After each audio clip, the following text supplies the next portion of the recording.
আসসালামু আলাইকুম everyone, welcome back to my channel Mahima cooking house. এই গরমে কলিজা মন প্রাণ ঠান্ডা করার মতো এরকম ঠান্ডা ঠান্ডা দুটো জুস যদি হয় তাহলে কিন্তু আর কোনো কিছুই দরকার হয় না। এই গরমে এরকম ঠান্ডা ঠান্ডা জুস খেতে কেই না পছন্দ করে না। তো এর জন্য আমি আজকে আপনাদের জন্য দুই ধরনের জুসের রেসিপি নিয়ে এসেছি, ম্যাঙ্গো জুস আর একটা হচ্ছে ম্যাঙ্গো মিল্ক জুস। এই দুটো রেসিপি আমি আপনাদের আজকে তৈরি করে দেখাবো। সো চলুন আর দেরি না করে পুরো ভিডিওটা আপনারা শেষ পর্যন্ত দেখবেন, সেটা অনুরোধ রইল। যারা চ্যানেলটি সাবস্ক্রাইব করেনি তারা অবশ্যই চ্যানেলটি সাবস্ক্রাইব করে দিবেন।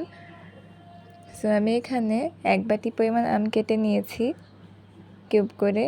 এখানে আমি অর্ধেকটা পরিমাণ আম দিয়েছি একটা ব্লেন্ডারের জারে, আর এখানে ঠান্ডা পানি দিয়েছি আর চিনি দিয়েছি পরিমাণ মতো। চিনির পরিমাণটা আপনাদের ইচ্ছা মতো দিয়ে নেবেন, কেননা আম যদি মিষ্টি হয় তাহলে কিন্তু চিনি দেওয়ার প্রয়োজন হয় না, আর যদি আম বেশি মিষ্টি না হয় তাহলে কিন্তু চিনিটা দিয়ে দিবেন আপনাদের মতো। সো এটা আমি ব্লেন্ড করে নিয়েছি। এটা হচ্ছে আমি বানিয়েছি ম্যাঙ্গো জুস। সো এইটা আমার তৈরি করা হয়ে গিয়েছে।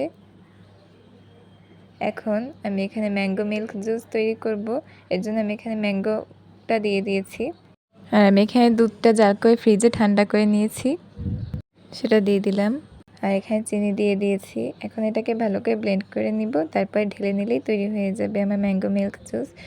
খুব সহজেই মাত্র 5 মিনিটের মধ্যে এই দুটো জুস আমি তৈরি করে নিয়েছি। আপনারা কিন্তু এমন জুস তৈরি করে ফ্রিজে কিন্তু রেখে দিয়ে ঠান্ডা ঠান্ডা খেতে পারবেন। তো ভিডিওটা আমার প্রথম থেকে শেষ পর্যন্ত যারা দেখেছেন তাদেরকে অসংখ্য অসংখ্য ধন্যবাদ। আর যারা আমার চ্যানেলটি এখনও সাবস্ক্রাইব করেনি তারা অবশ্যই চ্যানেলটি সাবস্ক্রাইব করে দিবেন। আর এমন ঠান্ডা ঠান্ডা জুস আপনারা কিন্তু তৈরি করে বাসায় ফ্রিজে রেখে দিতে পারেন, তারপরে যখন দরকার পড়বে তখন কিন্তু বের করে খেয়ে নিতে পারেন একদম ঠান্ডা ঠান্ডা এই গরমে। আমার কাছে কিন্তু এই দুটো জুস অনেক অনেক মজা লেগেছে। আপনারা যদি বাসায় তৈরি করে থাকেন তাহলে আপনাদের কাছে কেমন লেগেছে সব অবশ্যই কমেন্টে জানাবেন। সো আজকে এত কথা বাড়ছে না, সবাই ভালো থাকবেন, সুস্থ থাকবেন। আল্লাহ হাফেজ, আসসালামু আলাইকুম।